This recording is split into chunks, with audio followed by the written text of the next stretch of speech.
नमस्कार दोस्तों आज हम बात करेंगे सीमा हैदर के ऊपर। वो पाकिस्तानी महिला जो अपने 4 बच्चों को लेके भारत में आई है। सचिन के साथ उसने शादी कर ली है और इंडिया में रह रही है, लेकिन इस समय वो एटीएस के रडार पे है। एटीएस उसकी इंक्वायरी कर रही है और उसके कई से भेद खुलते जा रहे हैं, परंतु एटीएस को अभी तक कोई भी ऐसा कंक्रीट सबूत हाथ में नहीं लगा जिससे वो ये कह सके कि ये कोई जासूस थी। फिर भी अगर वो जासूस है या नहीं है, लेकिन इंडिया में वो इलीगल तरीके से एंटर की है, इसके तहत उसके ऊपर कार्रवाई तो बनती है। कार्रवाई में ये होगा कि दोस्तों उसको बच्चों को देखते हुए उसको उसके देश पाकिस्तान में डिपोर्ट कर दिया जाएगा, उसको भेज दिया जाएगा पाकिस्तान में।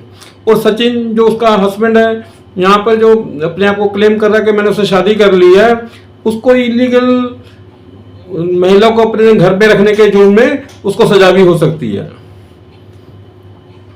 दोस्तों इस बात को लेके उसके जो वकील हैं एपी सिंह जी, उन्होंने राष्ट्रपति जी को एक लेटर लिखा है जिसके तहत उस पे रहम की अपील की मांग की गई है। दोस्तों वो चाहते हैं कि राष्ट्रपति जी इनको भारत की नागरिकता प्रदान कर दें, क्योंकि इन्होंने इस टाइम में हिंदू धर्म अपना लिया है और इनको हिंदुस्तान में रहने की इजाज़त दे दी जाए। परंतु जो मैं सोचता हूँ दोस्तों कि ये एक गलत कल्चर को बढ़ावा देने वाली बात हो जाएगी। ऐसे तो पाकिस्तान में से हर कोई महिला जो वहाँ पे दबी कुचली है वो सोचेगी चलो भारत में चलो किसी लड़के को कोई ना कोई मिल जाए। सचिन कोई यहाँ का शाहरुख खान नहीं है कि बहुत जल्दी उसको पसंद आ गया हो। उसको तो सिर्फ पाकिस्तान में से निकलने का बहाना चाहिए था, जिसके कारण वो वहाँ से निकली है। और वो चाह रही थी कि मुझे कोई भी मिले ताकि मैं यहाँ से निकल सकूं जिसके आसरे और वहाँ पे इंडिया में पहुँच सकूं। सचिन शायद अपने आप को हीरो मत समझे, क्योंकि सीमा हैदर का मकसद इंडिया में आना था, सचिन को पाना उसका मकसद नहीं है। वो जब मौका मिला उसको, वो सचिन को भी छोड़ के आगे निकल जाएगी। अगर उसने 2 शादियां करी हैं, वो उन अपने हस्बैंड की नहीं बनी, तो सचिन की कहां से बन सकती है? ये सोचने वाली बात है। सचिन भी पता नहीं कौन सी दुनिया में खोया है इस समय। वैसे तो वो इतना ज्यादा मेच्योर नहीं लगता कि वो इन सारे डिसीजनों को केवल सोच सके। उसको तो शायद जिंदगी में पहली बार औरत के इतना नजदीक आने का मौका मिला है, जिस कारण वो आगे पीछे कुछ नहीं सोच रहा। दोस्तों ये भी सुनने में आ रहा है कि सलमान खान शायद इनको बिग बॉस में बुला ले, क्योंकि वो हमेशा ही कंट्रोवर्सी वाले लोगों को तो वहां पे इनवाइट करते हैं। मीडिया और इंडिया मीडिया में इस समय सीमा हैदर को लेकर बहुत सी हलचल हुई है।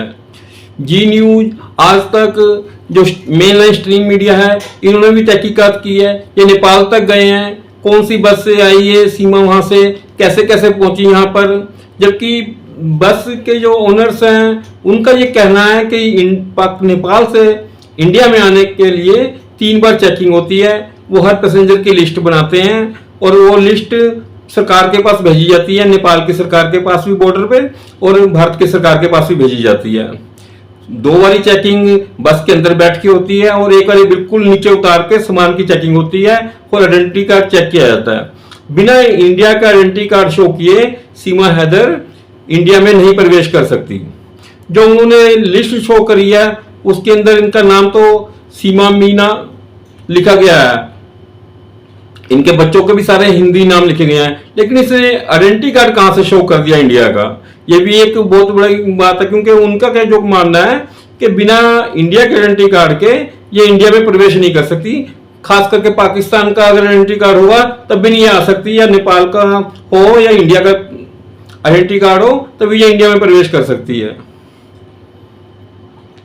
और इस समय पाकिस्तान के मीडिया में और इंडिया के मीडिया में ये एक हॉट सब्जेक्ट बना हुआ है। तो दोस्तों देखते हैं पाकिस्तान का मीडिया और इंडिया का मीडिया इसके ऊपर क्या कुछ कह रहा है। के साथ याना मीर है, हम सबकी जानी पहचानी। हम याना को देखते रहते हैं और याना के चैनल पे भी देखा करते हैं और टीवी चैनल पे तो खैर देखते ही हैं। बहुत शुक्रिया याना कि आज आप आई हैं, थैंक यू सो मच। और जी हमारे साथ फखर और हमारे साथ पाकिस्तान से फ़खर यूसुफजई हैं जो कि जर्नलिस्ट हैं और फ़खर का भी यूट्यूब चैनल है और फ़खर को भी हम इंडियन टीवी पे और पाकिस्तान टीवी पे भी देखते रहते हैं। बहुत शुक्रिया फ़खर कि आज आप आए, थैंक यू। थैंक यू आप दोनों का बहुत शुक्रिया कि 2 ख़वातीन ने, लेडीज़ ने मुझे ये मौका फ़राहम किया from India and from Pakistan. कि यहाँ पे मैं भी कुछ अपनी बकवास करने का मुझे मौका मिलेगा। जी, थैंक जी, यू। बिल्कुल, बिल्कुल, ऐसा ही है और ये भी आपकी खुशकिस्मती है कि 2 फीमेल्स के होते हुए हम आपको बोलने भी देंगे। तो थैंक यू बिल्कुल ऐसा ही है। इन लेकिन एडवांस। सबसे पहले याना सीमा भाभी अचानक से एक जो है वो आई हैं आपके यहाँ इंडिया में, बड़ा उनका चर्चा है, बहुत डिबेट्स हो रही हैं, आप भी डिबेट्स में थी कई बार, मैं भी थी। तो क्या लग रहा है आपको कि कोई जो आप लोग बार-बार कह रहे हैं कि आईएसआई ने भेजा है, तो आईएसआई ने अगर भेजा होगा तो मतलब 4 बच्चे भी भेज दिए, ऐसा कैसे? मतलब आपको क्या लग रहा है कि ये सब कुछ क्या हो रहा है? नहीं, सीमा भाभी भाभी कहाँ से हो गई? हलवा है क्या? हमने नहीं एक्सेप्ट किया उसको एज अ भाभी। और मैं बता दूं कि देखिए, भोले भाले इंडियन लड़कों को फंसाकर पबजी जैसे गेम्स पे, गेमिंग एप्स पे भोले भाले इंडियंस को फंसाकर वहां से लड़कियां आ जाती हैं। इससे पहले भी इकरा जीवानी आ गई थी, ठीक है, वो जाकर वो भी नेपाल के रास्ते से आई थी, बैंगलोर में सेटल हो गई, फिर पकड़ा गया, उसका फेक आधार कार्ड वो सब, फिर उसको डिपोर्ट कर दिया गया। अब सीमा हैदर आई तो आई 4 बच्चे लाई। अच्छा, हमें तो ये चीज अच्छे से पता है कि ये लड़कियां जो है वो इकोनॉमिक असाइलम के चक्कर में यहाँ आ जाती हैं, क्योंकि I mean who's going to believe. देखो, सचिन हमारा अपना भाई है, ठीक है, लेकिन लप्पू सा लड़का है, उसको उस पे कैसे इतनी फिदा हो गई सीमा की कि वो यहाँ आ गई। माय पॉइंट इज कि ये जो तरीका इन्होंने अपनाया है ना, पाकिस्तान हुकूमत से बच के इंडिया में आने का, it's not the right way. You see, पहले भी जो लीगल इमिग्रेंट्स आते हैं यहाँ पे, जैसे अदनान सामी साहब आए थे, उनको हमने दिल से अपनाया, ठीक है ना। ये तरीका नहीं होता कि आप छुप के नेपाल के रास्ते से आओ। लेकिन एट द सेम टाइम मैं ये नहीं डिनाई करूंगी कि गलती हमारी भी है। नेपाल बॉर्डर पे मुझे नहीं पता कि क्या हो रहा है, जो इतनी तादाद में वहां से लोग आ जाते हैं।